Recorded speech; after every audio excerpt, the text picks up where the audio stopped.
prostitute is one of my favorite archetypes that I've ever worked with. And honestly, I don't even think she's currently empowered enough, because I'm like feeling like the yearning. Like when you named her, I was like, oh, I feel her wanting to play a bigger role in my life. That prostitute has an opportunity to help you know where your value is being demanded to be paid for. Where you are in the presence of me, you want to have me in a way that I determine whether you can access or not, then you need to pay me. And however you pay me, whether that's in energy, in time, in respect, in gratitude, in just like absolutely flooding me with love and respect, money, whatever it may be.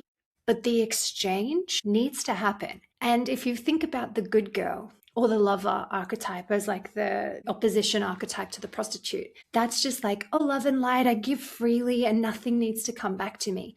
And what does that do to women all around the world if that's what they believe their role is? They deplete themselves on their own voluntary basis. So you have this entire planet convinced that women should just give and give and give and give. So all the voluntary labor in the house is for women. All of the unpaid labor is for women. All the emotional labor, women, et cetera, and you go down the line. Whereas the prostitute says, no, I need to be paid.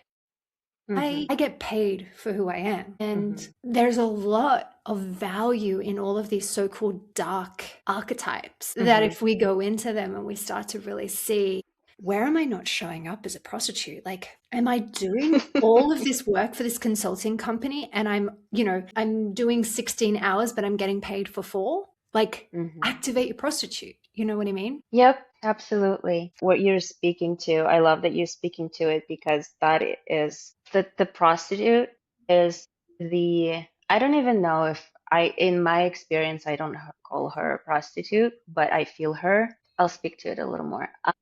This is what I want to say is this is exactly where my personal work is at right now. This is exactly what I found in my journey to more abundance, to more self-expression, more receiving, exact connection. I have, and this is vulnerable and new to say publicly, but I have found out that for me, receivership is connected to the archetype of the prostitute, and receiving money means I am a prostitute, and it means that it is shameful. It was really crazy to really sit with it and acknowledge that for some reason, and I honestly feel that it is from my Russian, when I say that, I mean ancestry and the history, and also the collective patriarchal, like there is that dynamic. If you are a woman, a powerful woman who knows what she wants and she wants to receive from it, doesn't mean that she is a sex worker at all. She is just receiving attention, money. She is beautiful. Somehow it is connected. Like I could feel it in my unconscious that means that she's a prostitute and she needs to be ashamed of herself. I was like, whoa. So I've been unpacking that for myself. Even just the awareness of it is beautiful and helpful. But yeah, I'm currently in the process of doing shadow work with myself on that shame that is still present, understanding that is not mine, but also owning the fact that I have been living with that shame. And I didn't know that it was preventing me from receiving more.